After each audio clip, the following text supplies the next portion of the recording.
শ্রাবণ মাসে সোমবার উপবাসের বিশেষ গুরুত্ব রয়েছে। এই উপবাস যদি আন্তরিকতার সঙ্গে পালন করা যায় তাহলে আশা রাখি ফল পাওয়া সম্ভব। বিশ্বাস করা হয় এতে মনের ইচ্ছাগুলি পূরণ হয়।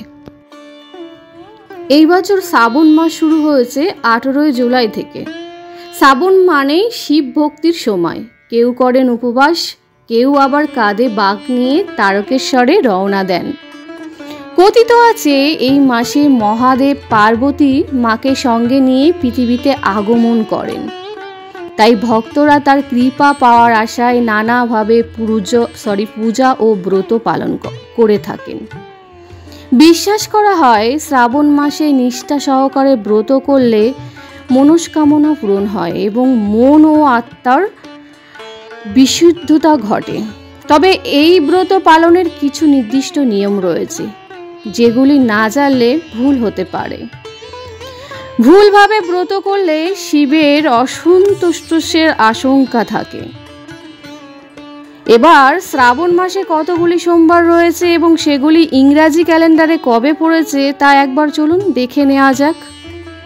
প্রথম সোমবারের উপবাস 21 জুলাই 2025, দ্বিতীয় সোমবার উপবাস 28 জুলাই 2025, তৃতীয় সোমবার 8 আগস্ট 2025 আর শেষ সোমবার হচ্ছে 11 আগস্ট 2025।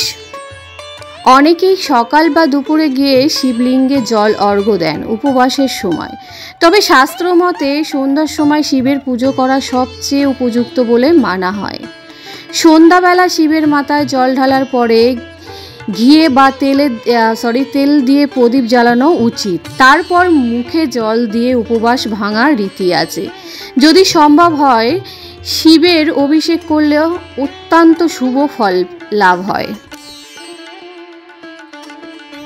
উপবাস ভাঙলেও আমিষ আহার গ্রহণ করা যাবে না, চালের তৈরি কোনো খাবার খাওয়া যাবে না, দুধ, সাবু, ফল, মিষ্টি, খই, বাতাসা প্রভৃতি খাওয়া যেতে পারে।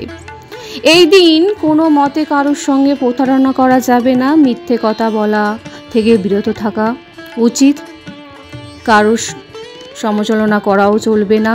দান করতে পারলে খুবই ভালো হয়। তবে আমার মতে এই দিন কেন কোনো দিনই কারোর সাথে প্রতারণা না করা উচিত। প্রয়োজনের তুলনায় মিথ্যে কথা না বলা উচিত আর পরনিন্দা পরচর্চা না করাই উচিত। জল ঢালার সময়ে মহাদেবের ভক্তর মুখ উত্তর দিকে থাকা উচিত। শিবলিঙ্গে ভক্তি ভরে জল ঢালার জন্য স্টিলের পাত্র ব্যবহার করা একদমই উচিত না, সর্বদা তামা বা ব্রোঞ্জের পাত্র বেছে নেওয়া উচিত। শিবলিঙ্গে জল ঢালার সময় ওম নমঃ শিবায় মন্ত্র জপ করা উচিত আর সর্বদা ডান হাতেই জল ঢালা উচিত শিবের মাথায়।